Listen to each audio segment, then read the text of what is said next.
All right, this is Openstax U.S. History, Chapter 27, Section 3, Victory in the European Theater. So, even though it was Japan that attacked Pearl Harbor, the official policy of the United States was to assist Europe first. And mainly the reason for that was essentially to, you might say, rescue, although it's debatable as to whether or not how much rescuing the Allies needed, but to rescue U.S. allies. The worst case scenario for the United States would be for their allies, Great Britain and the Soviet Union, to be forced to create some sort of like surrender. The last thing the U.S. wanted was the British or the Soviets to surrender. So Europe first, essentially to rescue U.S. allies. And even though Pearl Harbor was done by the Japanese, who most Americans consider to be kind of the bigger enemy, so to speak, experts went with this Europe first. Now, during the course of the war, these nations, which involve Great Britain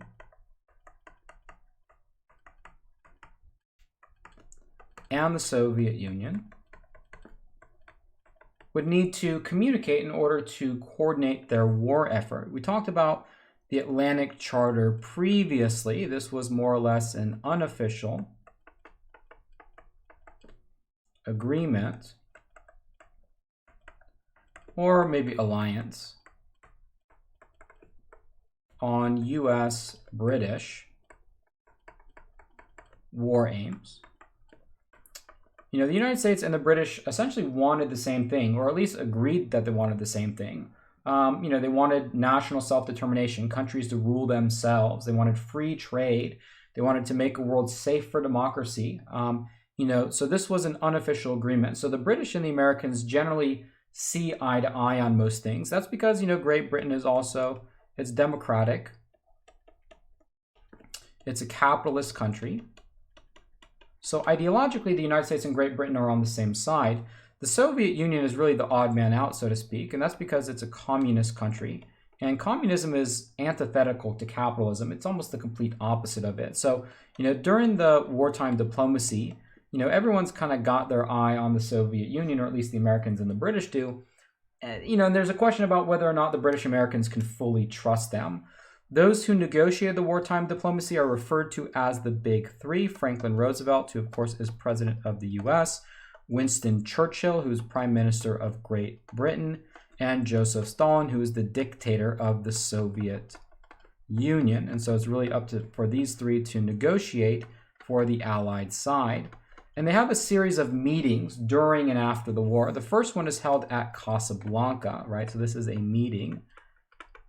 And one of the things that all parties involved can agree upon is unconditional surrender. That is, no nation, and who they're referring to is the Soviet Union, really, because the British and the Americans can trust each other. No nation will sign a separate peace. In other words, the Soviet Union, the United States, and Great Britain are agreeing that, okay, we're in it until the end. None of us are going to sign a separate peace and get out of the conflict, even if it suits them the best. Probably the biggest dispute, however, at Casablanca is this question about the Western Front. That is, when is the U.S./Britain going to attack Germany, right? And in fact, this is the biggest demand by the Soviet Union, because the Soviet Union is fighting Germany on the Eastern Front, and Germany can focus all of their forces on the Soviet Union as long as nobody else is attacking them. What the Soviets and Stalin want is for the British and the Americans to attack Germany directly. In fact, the British and the Americans decide actually not to do this. And this is a reason as to why Stalin is, not only does the British and the Americans not trust the Soviet Union, but vice versa. Joseph Stalin doesn't quite trust the Americans or trust the British side. And so when the first American forces do arrive in Europe, they arrive in North Africa and Italy. It was believed that Italy was the weakest of the Axis nations, and so by attacking the weakest, that might be the pathway to victory. So North Africa and Italy is our first U.S. combat in Europe. However, though, Franklin Roosevelt does eventually come around to Joseph Stalin's position, and shortly after the invasion of Northern Africa and Italy, where the first U.S. forces experienced combat, the United States, Great Britain, and Canada planned D-Day, which is the largest amphibious, how do we spell amphibious, assault in history, right? It involves something like 200,000 men are going to storm the beaches of Normandy. Normandy is the coast in France. Of course, France at this point had been taken over by Germany, so this was German territory. And this attack was, ultimately successful, although you had a lot of British, American, and Canadian soldiers who died and sacrificed their lives to make that attack possible. Here is a picture from D-Day and the D-Day invasion, led by Dwight D. Eisenhower. And pretty soon, the Western Front, that is British and American forces attacking Germany, was making progress. The Battle of the Bulge, this was a German counterattack on U.S. Some of the most deadly fighting that the United States experienced in World War II was in this German counterattack. But it ultimately failed, and pretty soon the Allied side would be marching towards victory. When Germany was defeated on the battlefield, and as armies began to make their way closer and closer and closer to Germany, eventually reaching the capital city of Berlin, the horrors of the Holocaust were revealed to the world. The Holocaust is we'll say the Nazi campaign to murder the European Jewish population. This was kind of the last step of a long line of discriminatory policies towards the German Jewish population, which only escalated with World War II. And by the time you had reached the end of the conflict, you had, a massive amount of people of Jewish heritage who were being put on trains and then being forced to go to either death or labor camps. Labor camps where they'd be required to perform hard labor, death camps in which people would be crowded into rooms and, killed via gas chamber.